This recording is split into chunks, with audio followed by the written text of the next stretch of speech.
John, thank you. Kelly, Lindsay. I'm here to enthusiastically support this initiative.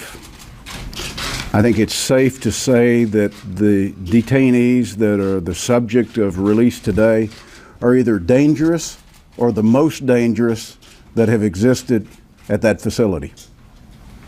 Now, you might ask, why is the chairman of the Intelligence Committee so interested to support this legislation and to be at this press conference? It's because it's the intelligence community that's charged to try to track terrorism around the world. The intent is to keep the American people safe. It's to work not only with our global partners, but it's to work with those sources that we have.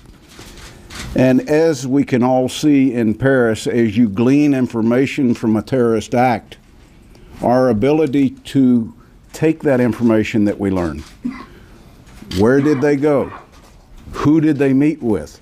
Who did they talk to? Who did they call? And to run that against any potential sources that we have. That source can be electronic, it can be phone numbers.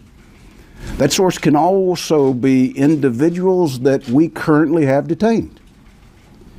When we look at Paris and we see it in real time, yet we hear that Saeed may have visited Yemen in 2011 before the unfortunate death of Anwar al-Awlaki, we realize that anybody that might be at Guantanamo or anywhere in the world that has knowledge and texture of Yemen in 2011 is a legitimate source for us to go to and to run the names of the brothers and to see if there was talk of an operation. Let me just say that at a time that the administration suggests that Al-Qaeda has been decimated, at a minimum, why would we begin to rebuild Al-Qaeda by releasing predominantly Al-Qaeda former radicals? Now, I don't think that there's a person up in front of this podium that believes that Al-Qaeda has been decimated. And given that terrorism is fresh on the national front and remains a number one concern of us domestically, why would we continue to fuel with the experience and, more importantly, the intent that we know exists from detainees at Guantanamo by potentially filling the ranks of the Al-Qaeda structure, regardless of what we might call them, the Arabian Peninsula, core Al-Qaeda, Khorasan, Al-Qaeda in the Maghreb. I look at it and I see one group.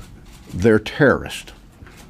And there is a war on that terrorist intent. Why we would replenish them, why we wouldn't take the time to hold these individuals until we're at a better point or we know a little bit more is beyond me. But if the administration requires legislation to do it, I'm enthusiastically supportive of the effort of these members of the United States Senate and, more importantly, the Congress of the United States. Senator Graham? Thanks.